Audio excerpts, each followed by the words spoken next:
All right, I always like to say I can hear the T Hall bells ringing for those of you not in Durham. So I know that that means we are good to go. So I'm going to turn this over to our moderator, Holly.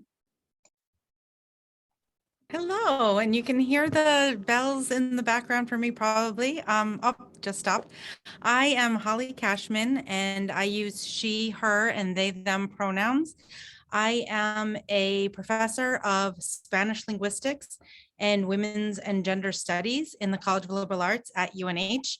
And I'm very happy to be moderating this panel this afternoon with 4 wonderful UNH alums who I will invite to introduce themselves in maybe an alphabetical order. So that puts Kristen first.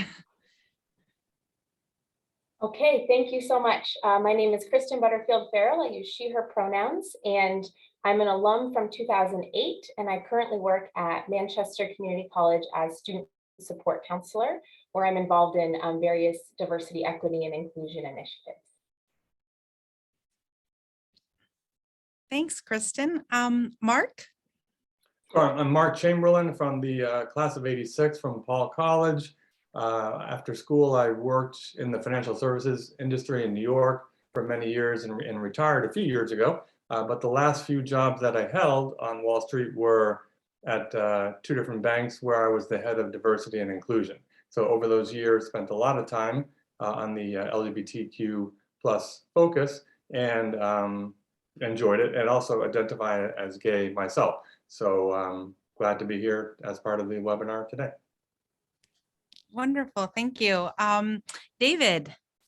Hi, I'm David Morse. I grew up in Manchester and graduated from UNH in 1983 as a closeted man, and since then I've had my own company focusing on multicultural consumers, doing market research. I'm in the process of transitioning into being a college professor in history as well as market research and marketing.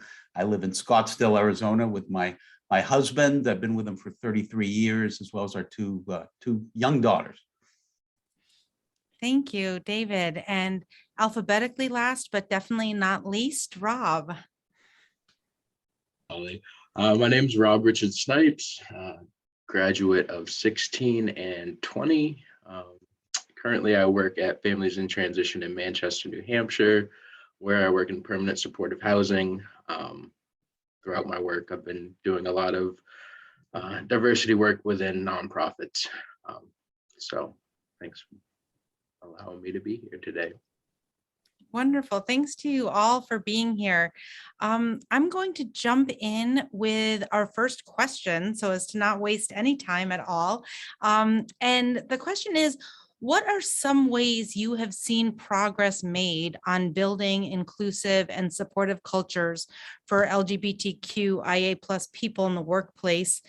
And where do you see room for further work that is needed, like ways that businesses or communities can be more inclusive of LGBTQIA plus friends, colleagues, community members?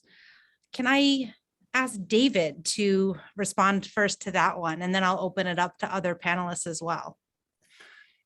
Yeah, thank you, Holly. You know, from my perspective, as I guess the old guy, you know, things have changed so much. You know, like as I grew up in Manchester, I guess I was bi. You know, today I would have classified myself as bi. I was married to a woman for a few years. I was very closeted. You know, and growing up in Manchester, and you know, not so much Durham when I was there, but you know, you'd get beat up for being gay. It was, you know, the streets of Elm Street were a dangerous place. It wasn't Manch Vegas back in the day.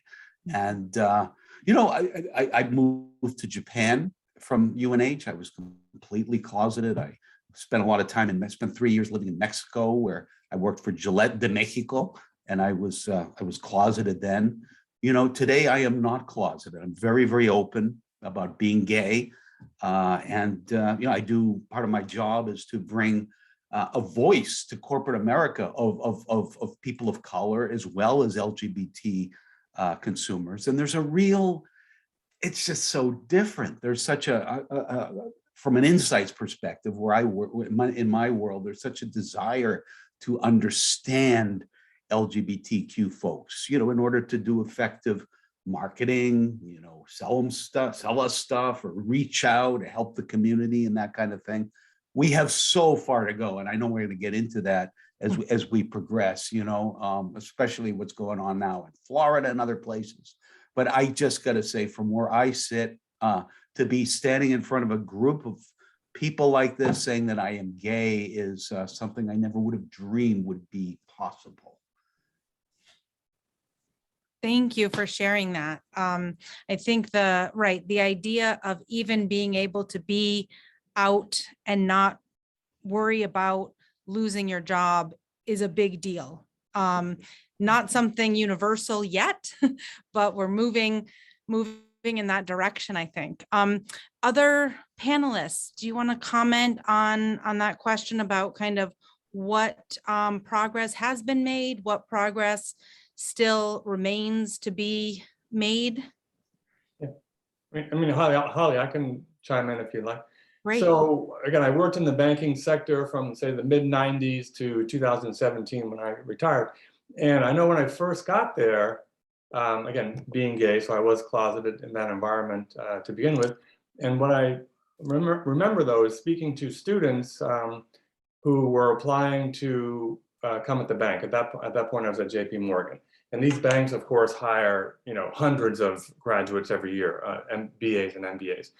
And back in the 90s or so, in early 2000s maybe, if you were of the LGBTQ population on campus, you did not put it on your resume. Like, that was just not something you would be advised to do. And in fact, I would advise people at that time not to do it. But over time, that completely changed. And in fact, it then became a positive, because you would put it on your resume that you were a member of the LGBT group on campus, or you were a leader of the group. And also, in addition to that, the banks and other large companies started participating in conferences at these campuses, or sometimes at the companies themselves, just for the population of LGBTQ students. And so that was a radical shift from, I mean, you couldn't even talk about it in the mid-90s to, by the time it's the mid-2000s, they were actively spending lots of money and resources to recruit members from that population. And so that was a nice shift to see over time in that 20-year period that I worked, or 24-year period that I worked in that sector. That's a great example, and something I still wonder about as co-coordinator of the queer studies minor, how that is read by potential employers, and in what different areas or fields that students are looking for employment in. Yeah, I'll even kind of piggyback off of that too, because as you just said right there, I had a queer studies minor when I was at UNH, and it did come up in an interview once, and it was a huge asset. And I think this goes along to Mark's point too, that, as employers are looking to really be about diverse initiatives, we have to start putting those people, in those positions. And I think that's something I'll probably echo throughout this webinar, is that, we need to put diverse people, we need to put, people in positions of power, positions of opportunity. And I just think if we're doing that from, the top down, that's a huge shift in like a cultural change. So, yeah. That's great to hear. And I think would be interesting for our current students to know about as well, who may be here actually. So Rob, I'm going to direct the next question to you. According to the Human Rights Campaign, 46% of LGBT plus individuals are closeted at work, and 28% are totally closeted and not open to anyone in their lives. The question of coming out is kind of a complicated one, a nuanced one. Can you share what coming out means to you, and what being out at work means to you? And kind of explore that part of inclusion at work? Yeah, so I definitely think that, you know, like you said, coming out has its nuances.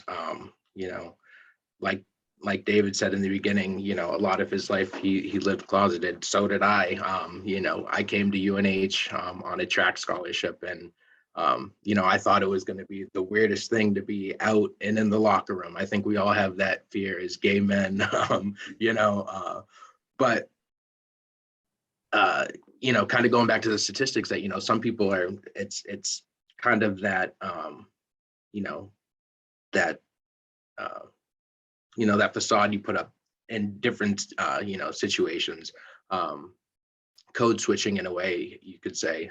I definitely know that, you know, I do that as a queer Black man a lot of times too. So I think me actively and, you know, really being sound in my own, what's my own masculinity, what's my sexuality, what does that mean to me, it makes it very personable. So it comes out in different ways in work.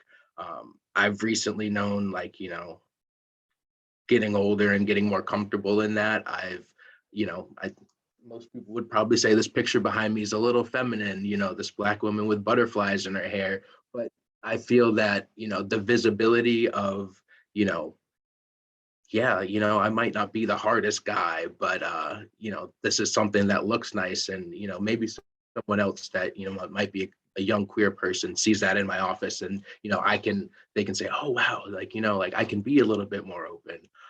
I think that's what we really need to do in the workplace, is provide those spaces and those opportunities for conversation. So yeah, I guess that's kind of you know, how I play with, you know, being out in the workplace. I don't know if I've ever actually told anybody, yeah, like this is how I identify, but that also might not be the conversation we need to have at work sometimes, which I think is also an acceptable answer for some. So, yeah, those are I kind of think, a few of my thoughts on that. I think those are great points. And I think the question of when the tipping point happens where you're not assumed to be heterosexual and so you don't need to come out, versus when that is the assumption. So that's interesting to hear, your ways of being visible and how that kind of plays out for you. I wonder if anyone else has other experiences or ideas to add to the question of being out at work, or what coming out means or has meant. I'm so glad you mentioned this concept, Holly, of the assumption of heterosexuality. You know, as I don't know what to describe myself. Most people assume I'm straight, you know, still, and you know, even in this world of 2022, and you know, I guess it's straight acting, straight looking privilege. It is, you know, on the one hand, that a lot of my LGBTQ brothers and sisters don't have. But you know, even that has its own challenges. I was at the doctor's office a couple of weeks ago, and she said, so anyway, I'm, you know, transitioning to college. I used my husband's insurance, and I said, that's my husband's policy. And she kept saying wife. And I said, well, you know, I mean, it's my husband's policy.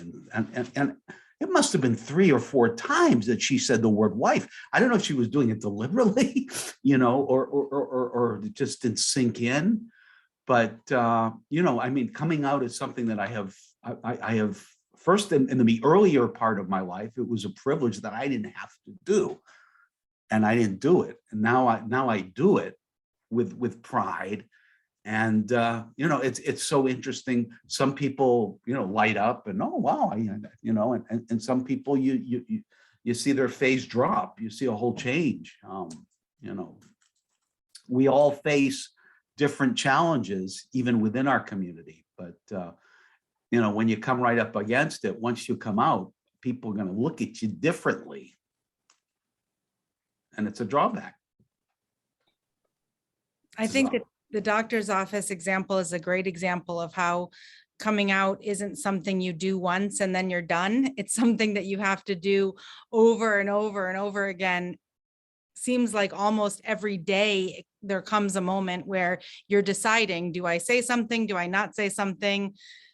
And often if it's in the workplace, it could be, do I feel safe? Do I feel comfortable? Do I feel valued?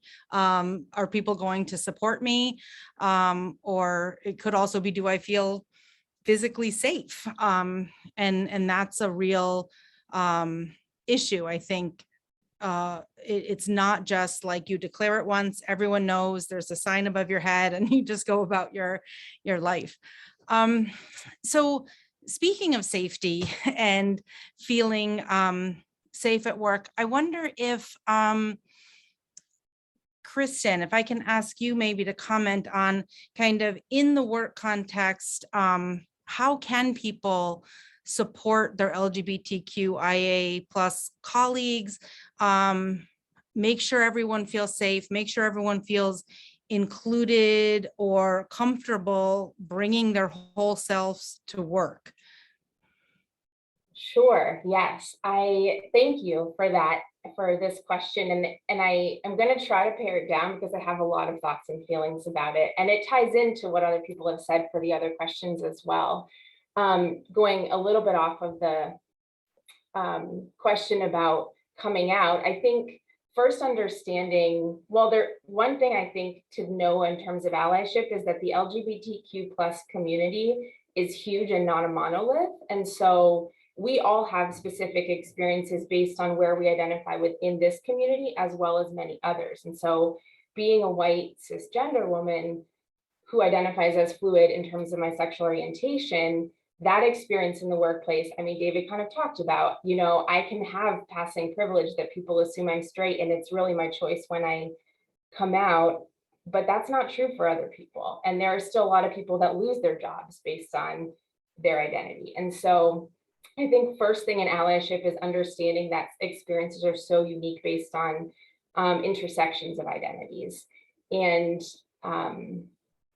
so I think a first big piece of allyship on an individual personal level is just self-education and understanding somewhat like the mental toll that it takes that you are talking about, Holly, of like deciding at any given moment, am I going to come out? Am I going to say this? Am I going to correct that person's language when they said, you know, my husband instead of my spouse? Or do I have the energy today? Do I not? Should I though? Because I should educate. Like there's so many layers of things that go on in our brains. And that's similar. I think, I can't remember who said this previously when we were all talking, but that's similar for people with other identities too. You know, people of color often have the same experience of like, how much am I going to interject right now to like do this education? So self-educating is huge. Thinking about language and degendering language as much as possible. And I think the thing about allyship is there's a common rhetoric that when we're shifting things, it's going to be to help some people and it's going to inevitably hurt others. And a lot of policies that are going on in the country are related to that. And we'll talk about that in a bit. But truthfully, when we broaden our language, we're actually helping everybody. And so, for example, it's so common for people to say ladies and gentlemen. Well, there is a huge group of people within the LGBTQ plus community that do not fit into ladies or gentlemen. And so we can say folks, we can say everybody, you know, and truthfully, I've been doing that and practicing that at work. And I don't think it registers for people that I'm not saying ladies and gentlemen, you know, so just those very little things that when people are listening for it, it makes that difference. And there's that little piece of like, I'm a little safer here. I could do more, but the other thing I just want to mention briefly is that at a systems level, just what are policies,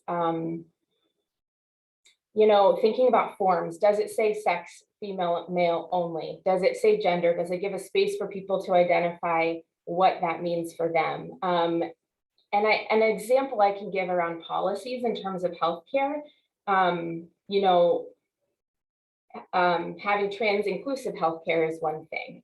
Personally, for me, this is a shout out to UNH. I used to work there and they did not tell me to say this, but you know, the healthcare, there is no requirement for pre-authorization for fertility treatment in the healthcare policy which means that queer couples who don't have fertility issues, but just simply aren't able to get pregnant within their relationship, don't have to prove that they need that coverage. That's a hugely inclusive policy that also helps people who are in hetero relationships, right? So an example of when we're considering specific people in certain intersections of identity, it's supporting everybody. And the last piece I just want to say about allyship, I'm sorry this is so long, but I just think I work with students, I work in higher ed, so I know that's a very particular space that's more inclusive than a lot of spaces are.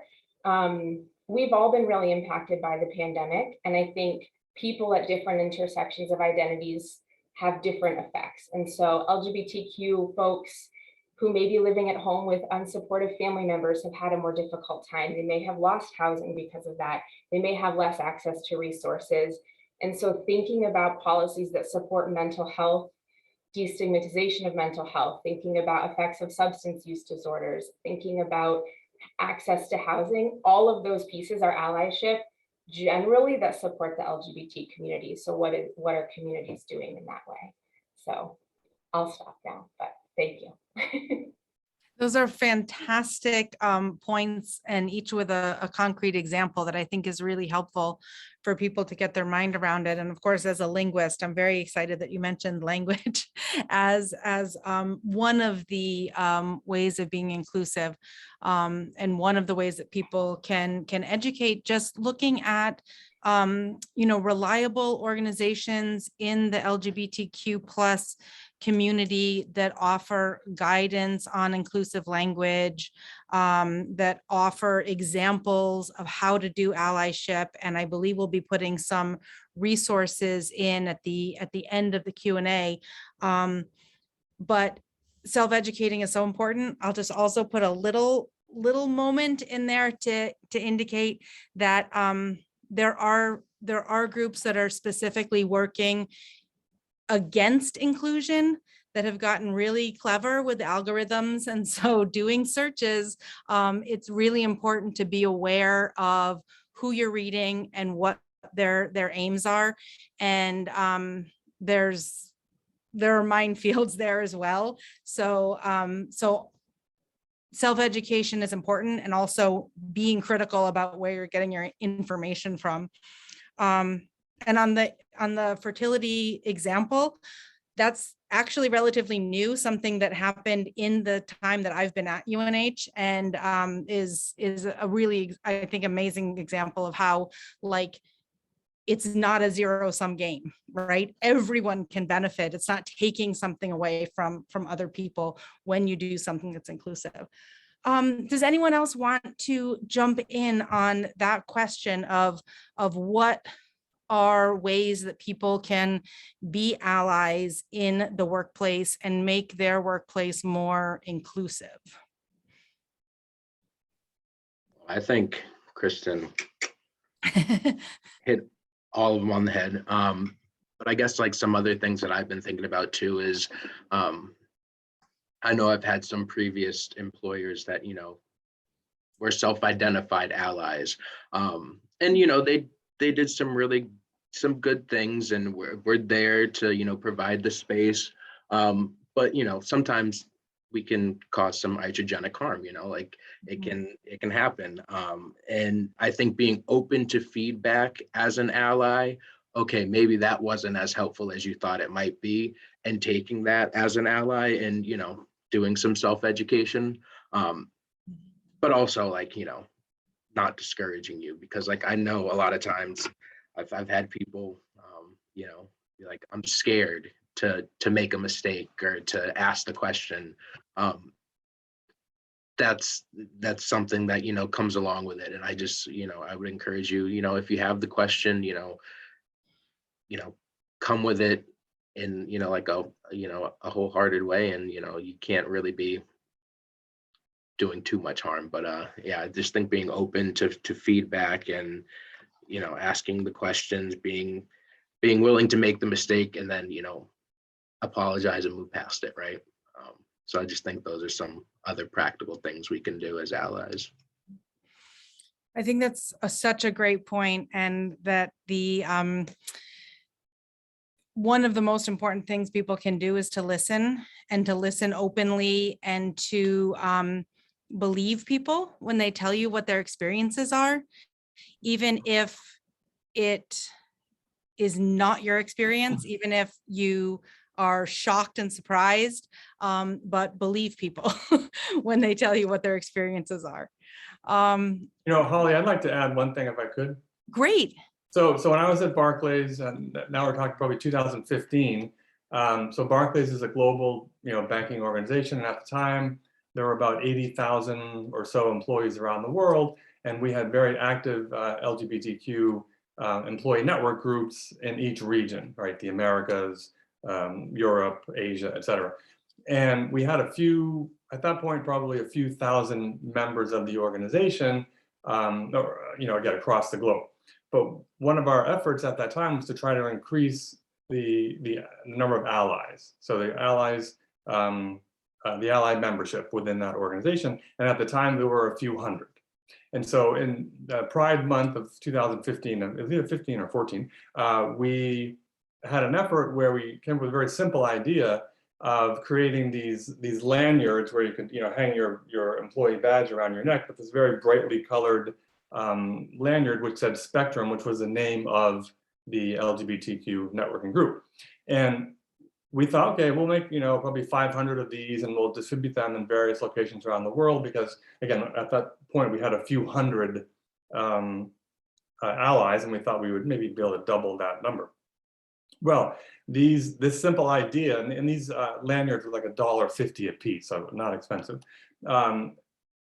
People liked them so much, we ended up giving away 6,000 of these lanyards across the globe, because people, one, they had a practical use because you could carry your badge, but two, you could show your support as an ally. And also you think about how countless conversations that took place, because some people who didn't know what Spectrum was, they'd see you wearing this lanyard. Oh, what is that? What is that? Why are you wearing that lanyard around your neck? So what ended up being a really low cost solution had a really high impact across the globe, and multiplied our ally population, dramatically. And so sometimes a simple solution, and again, in this case, for a large organization, not expensive, had a huge impact on our allies across the world. I think that's a great example, something really visible, impactful, that starts conversations, that leads to kind of educating others, and also relates to kind of the idea that you might be surprised who your allies are. Mm-hmm. And I wonder if you can comment a little bit more about that as you're planning on doing this work and you're trying to build support, kind of the idea of not foreclosing or not assuming that people won't support you. Yeah. So I mentioned before how over time, the banks and other organizations, changed their attitude dramatically in terms of their support of LGBTQ organizations. And around the time of 2008, the financial crisis, and at that point I was at Deutsche Bank. One of the banks, Credit Suisse, and to be precise, approached me and other D&I leaders across Wall Street about establishing what they were calling an out on the street organization. And the idea was to bring together out professionals and allies from each of the banks and work together, like Kristen was mentioning, healthcare benefits. And because at that time it was very uneven. Some of the banks provided domestic partner healthcare benefits, some did not, or same-sex domestic healthcare partner benefits. And so it was not only for networking, but also to advance policies and programs throughout the banks on Wall Street. So one of the things that they also did was they started holding an annual conference. And at that conference, people would come and talk about their experience at the particular organization as it regards being out or being an ally. And so in the 2012, I think it was, conference, there was a discussion on marriage equality.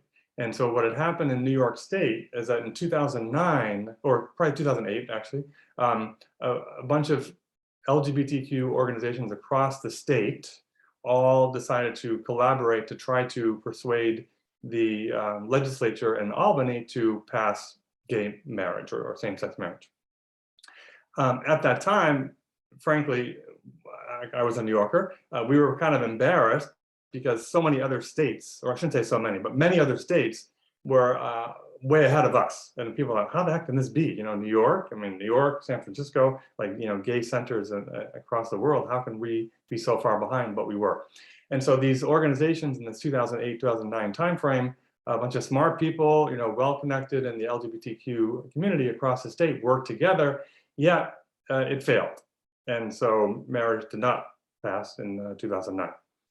So what happened, unbeknownst to me and a lot of other people at the time, was there was a hedge fund manager, a decidedly right-wing Republican hedge fund manager by the name of Paul Singer, who ran an organization called Elliott Management.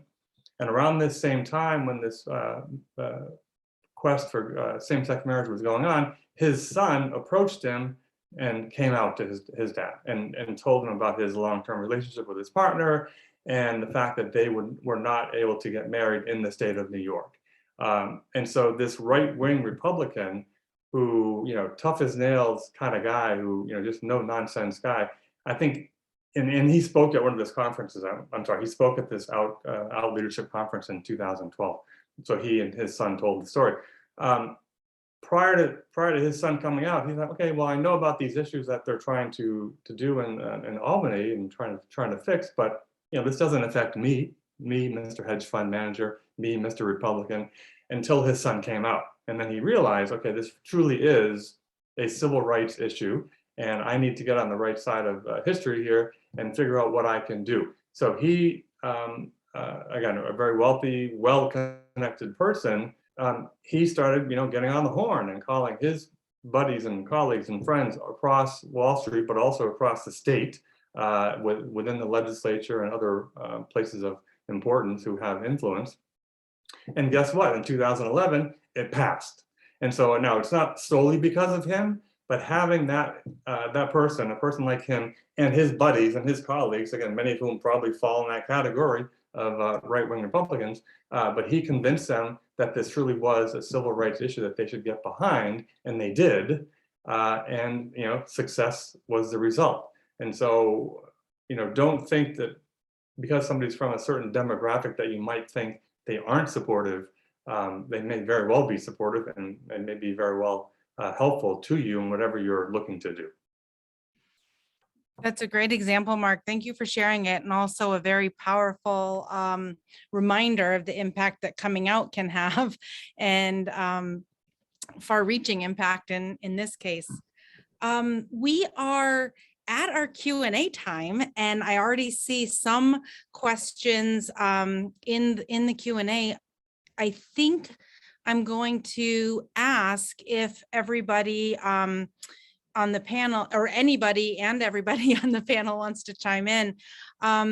Someone mentions that there are so many alarming legislative things happening across the country right now.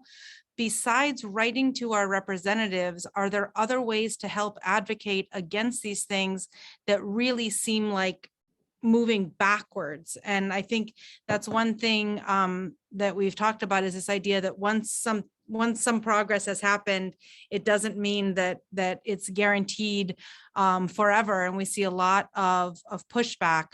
I wonder if people want to talk, people on the panel want to talk from their perspective, or where they are, kind of what the legislative issues are that they're looking at, that they're concerned about, and ways that people might help.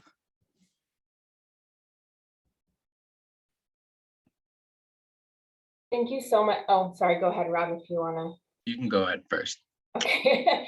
Thank you for this question. And we just did want to make sure, I don't have a ton of, I can't share specifics, but in case people are curious, definitely take a look. There's a lot of anti-trans legislation happening in many states. I was just on a panel where it's like, of the 50 states, there's probably 40 that either have passed things or have things on the table right now that in some way are anti-trans legislation, whether that's related to athletics or just general use of bathroom, etc. And so there is a lot of really inaccurate and complete misinformation that's being put out to push these agendas forward. And so I appreciate, like you said, getting involved politically, writing to your representatives, making sure voices are known that say you do not support these policies and in fact support inclusive policies. I think we're battling so many things, and one of them is just that lack of information. And so, as Holly highlighted, finding out the people that are speaking truth about these things and actual experiences, and then trying to promote those voices. I follow Skylar Baylor and Chris Mosier, who are both trans athletes. And so they're promoting all the time, like, this is what this actually means in the sports arena, and sort of combating the misinformation, because so much it's happening politically, but if our overall rhetoric in society is only a certain narrative, then people just grab onto that and keep going with it.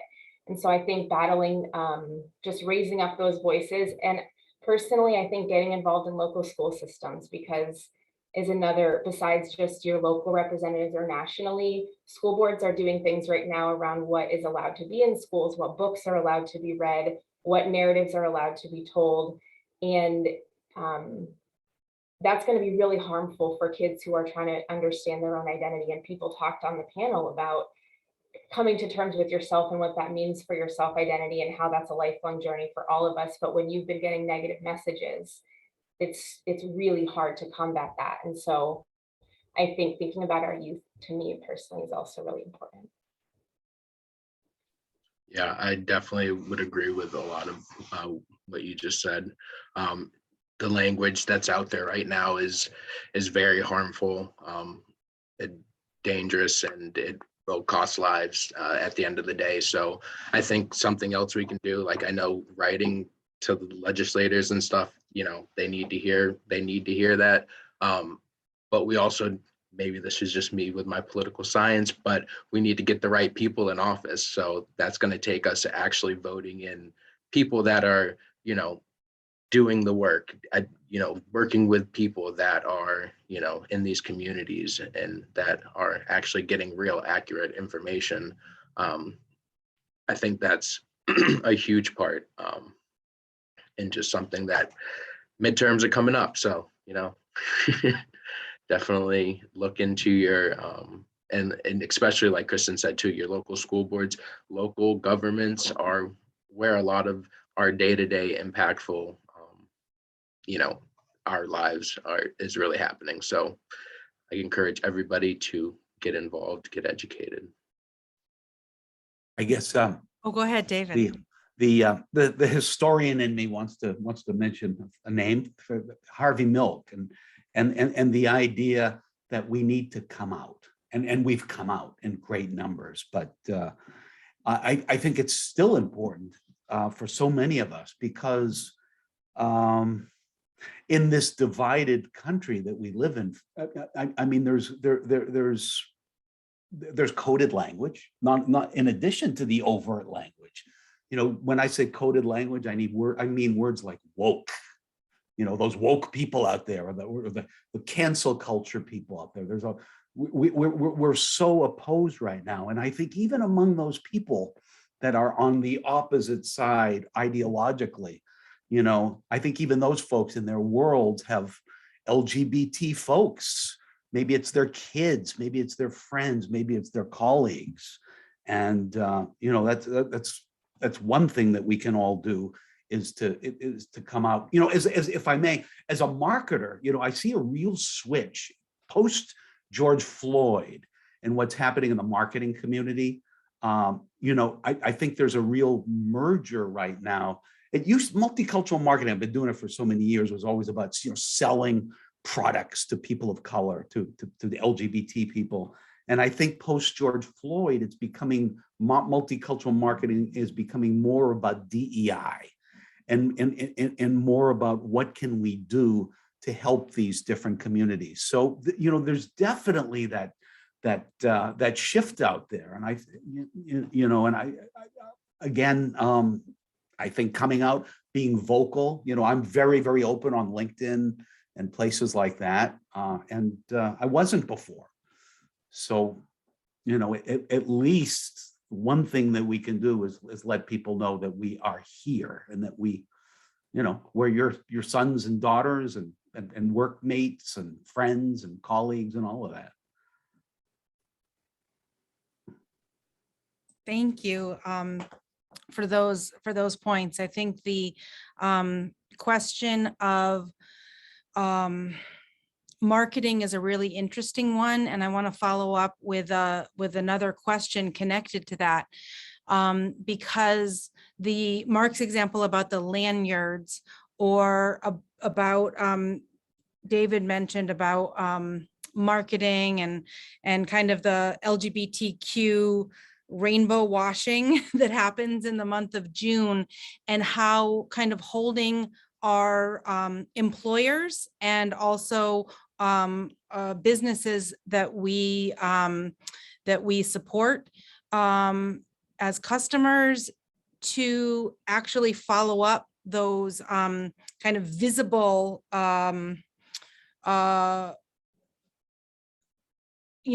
visible kind of connections to appeal to the LGBTQ plus community with policy and action and inclusion, whether it's, pushing Disney to be more vocal against the Don't Say Gay bill, or our own employers. Often it is corporate involvement that makes a difference in some of these issues. As much or more so than votes. So I have I guess kind of an example at a previous organization I worked at. We really wanted to take on, we're a supportive, safe space for the LGBTQ community. It was a recovery center, so recovery affects everybody, and that's definitely a population that has been, traditionally underserved by LGBTQ diverse individuals. So we, went through a little program, got a little sticker for the door, felt very performative, right?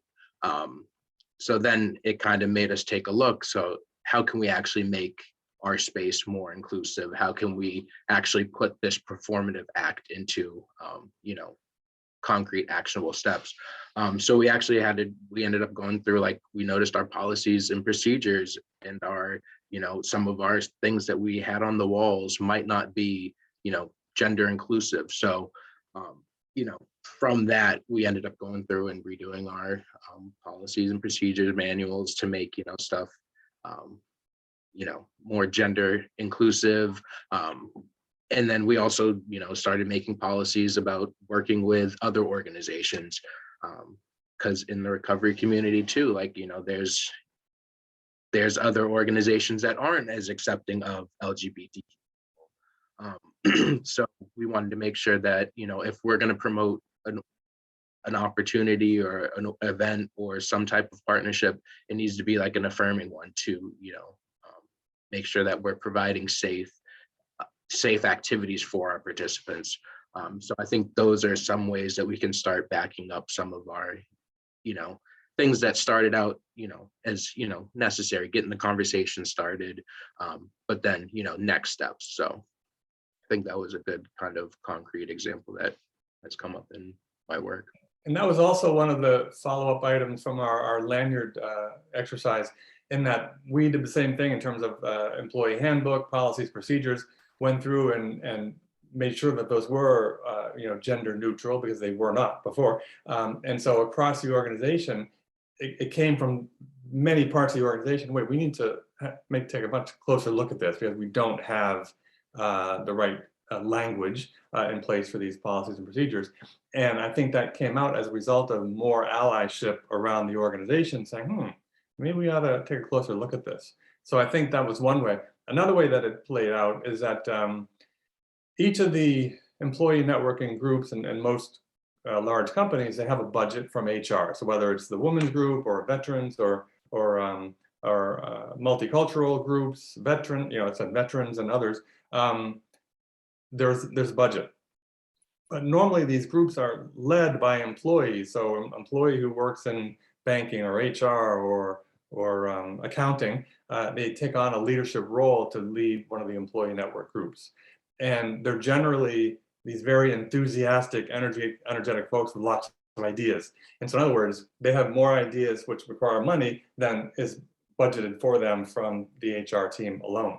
And once we greatly expanded the number of allies, what was happening was specific businesses within the company were willing to step up and fund various activities, whether it was an initiative to take part in the Gay Pride Parade in New York City, or whether it was to host a recruiting event on site or host some kind of LGBTQ focused conference on site, that businesses were stepping up to pay for this. Whereas prior to that, they weren't doing that so much. They thought, well, HR will take care of this, but they took a more active role in supporting these efforts across the organization.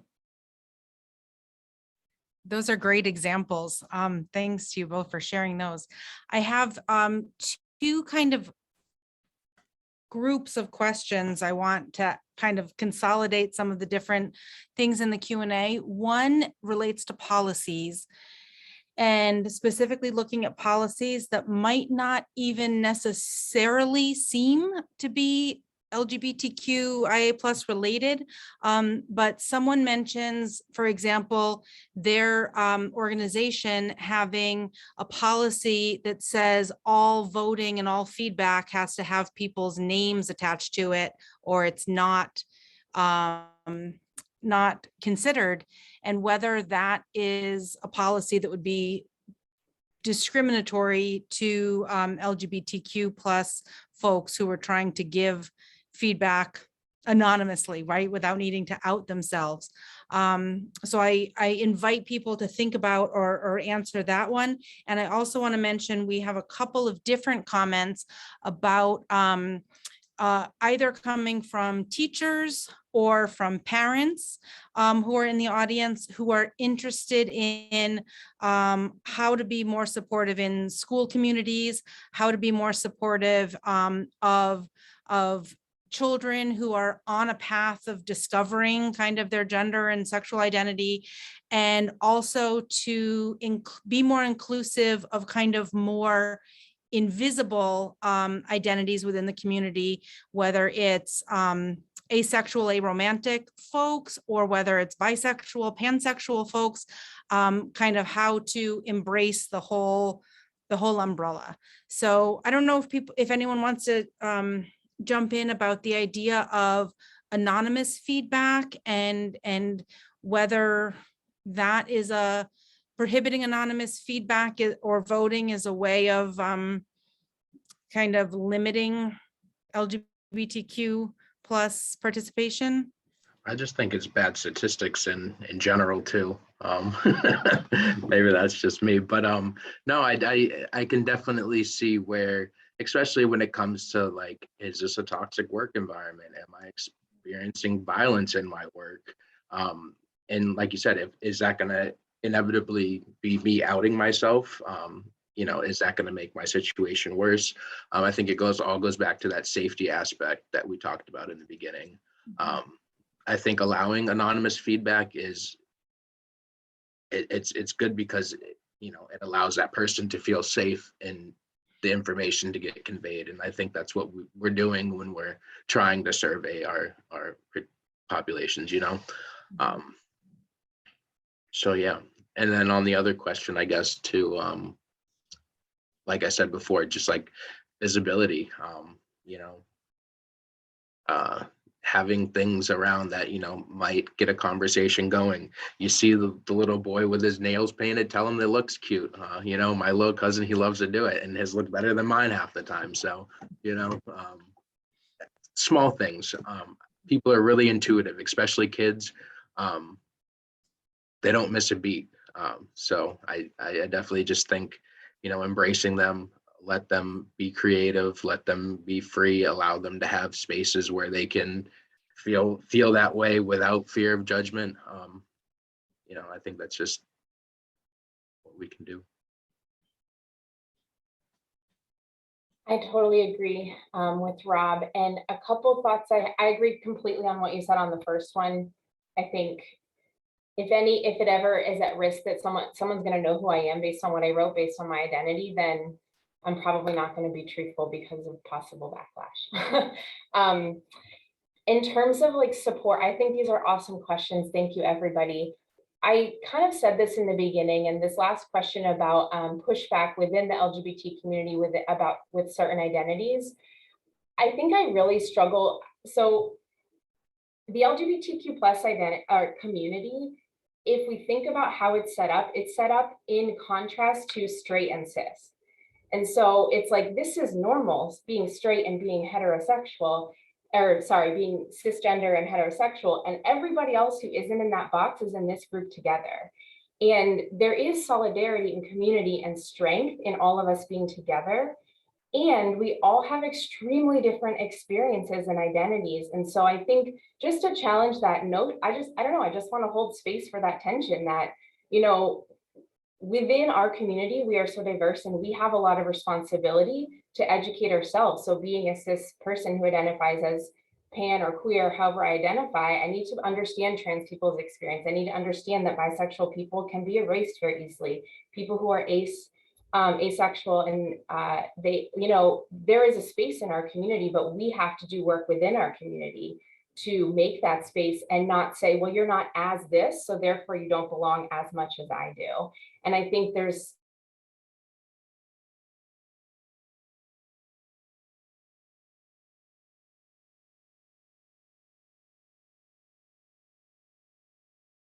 like ourselves together. I just want to say that piece, and the other piece around how do we support each other if we're LGBT as teachers or our students. I try as much as I can to help my students remember that what you might be feeling individually is a system on you. And so as much as we might be struggling with our identity and feeling like I need to be out, I need to show up in this way, or whatever it might be, like constantly acknowledging my students' strength for wherever they're at in the moment that they're in, and knowing that if it's difficult, that's okay and it's not their fault. There are systems at play that are causing things to be difficult, and just framing that in that way to say, you're not alone, and this is part of something that is not yours to hold alone. It's not your fault that this is difficult sometimes. So those are my thoughts. And Holly, I would add for any attendees on the call here, if they're not familiar with the It Gets Better project, there's an enormous amount of resources on that site specifically designed for LGBTQ plus youth and how to be more supportive and empathetic. And it's a, you know, just if you just Google It Gets Better, it comes up, and it really is a fantastic resource for the youth themselves, but also for their parents, teachers, and others. That's a great resource. I'll add GLSEN as well, GLSEN, particularly for kind of K through 12, as a place to kind of start and find resources from there. I think everyone's points I think are really key, and I think that I can see where on the anonymous question, I can see where a policy like that could also be trying to protect people from being like anonymously attacked by someone who then doesn't have to be accountable. So it's not necessarily that a policy has a bad intention, but it can have a bad impact. And so looking at kind of figuring out ways to be open to getting feedback about your climate while also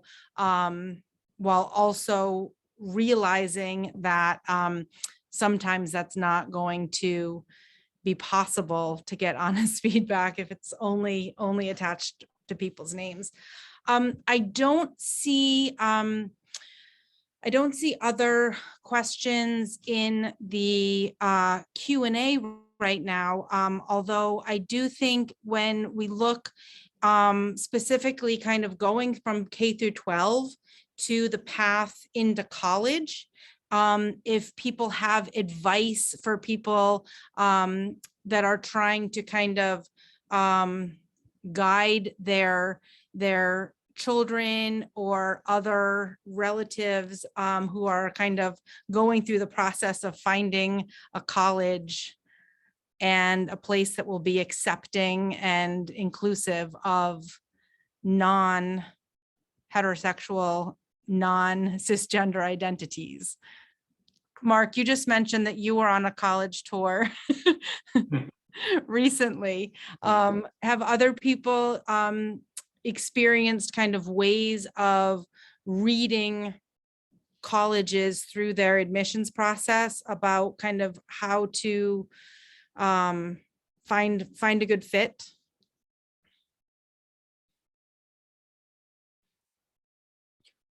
Well, I do know though that I know every college that my nephew looked at, and that's what Collie was referring to, that they're really good now about advertising the diversity of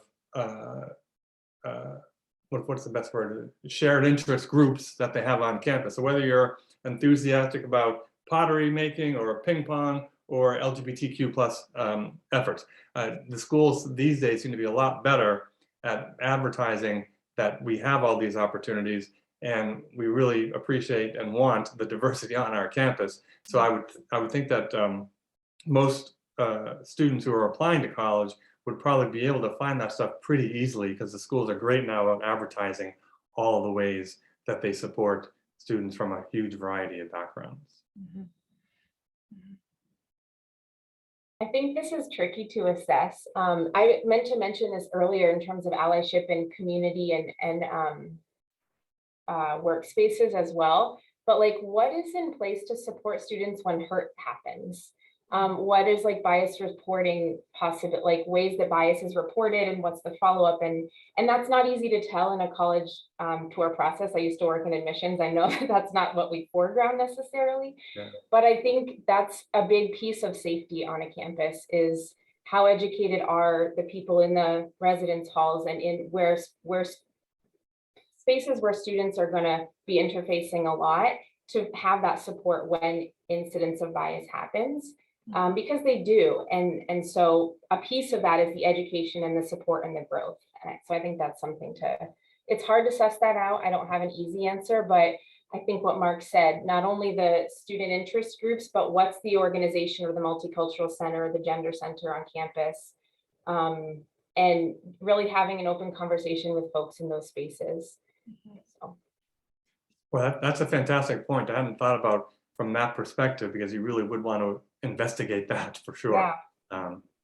Before going to a college. Yeah. Alyssa and Sharon both shared in the chat the Campus Pride Index as a resource. And I will point out that UNH has a rating of 4.5 out of 5 in the Campus Pride Index. And at our recent Pride and Pancakes breakfast, the university president committed to getting to 5. So we're looking at what efforts will be behind that and what work is needed. But that is a great index to look at, and kind of the questions that they ask could be useful for any institution, higher ed institution. I think because we're going to get cut off right at 1, I should move out of the Q&A into thanking all of our panelists for their time here today, and thanking everyone who tuned in, including alumni and UNH community members. If you want to share this webinar with anyone, it will be posted later in the UNH alumni webinar library, and the information and resources related to the topic will be emailed to you. We invite everybody to consult those webinars and to look for webinars in the future, to continue to watch the alum website and social media channels for more information. Thank you also to JC, who is working behind the scenes, and to Jen as well. And again, to the panelists, thank you so much for your time and your experience and wisdom, and bringing your personal experiences to this question that a lot of people are obviously really interested in learning more about. Thank you. My pleasure. And there go those T Hall bells, if you can hear them. That's so cool. It brings you back to your UNH days. It does indeed. All right, thank you. Thank you.